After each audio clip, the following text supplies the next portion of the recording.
Many of you have probably heard the concept of software is eating the world. Well, maybe private markets is eating the world. Private markets is still much smaller compared to public markets. The $17 or so trillion in private markets pales in comparison to the $103 trillion in global fixed income or $101 trillion in global equities. But it doesn't mean that private markets isn't eating into the way that companies are financed.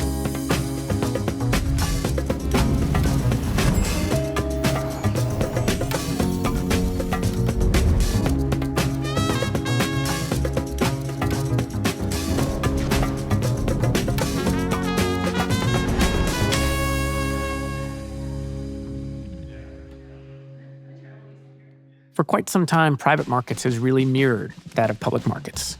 Private markets were really the domain of a select few.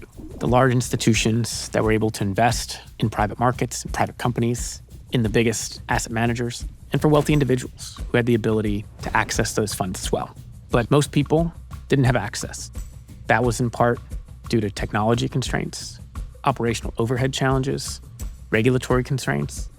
All those things really made it hard for many people to invest in private markets. If you're investing in Meta or Amazon, you can go on an exchange and click to buy that stock. You can use a retail brokerage app, Schwab, Fidelity, Robinhood, or Revolut.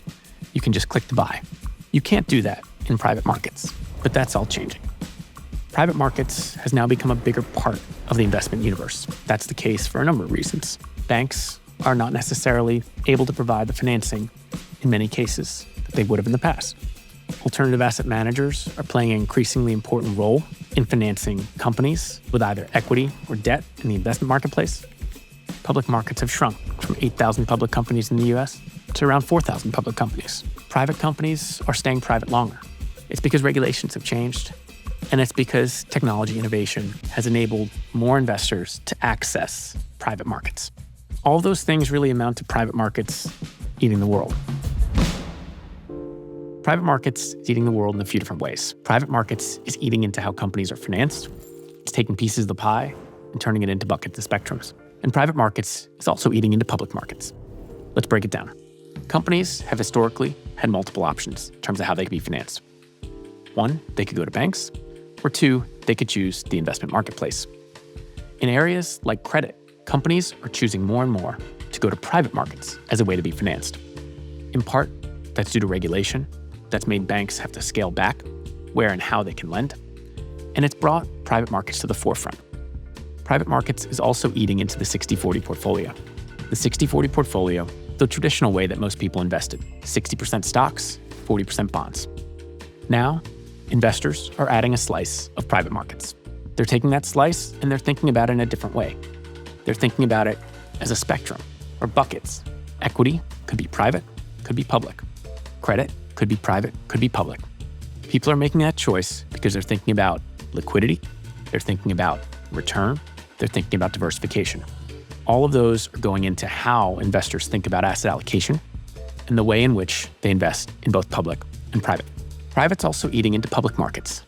Private markets firms are now becoming bigger parts of the financial services ecosystem. Many large alternative asset managers, like EQT, have gone public.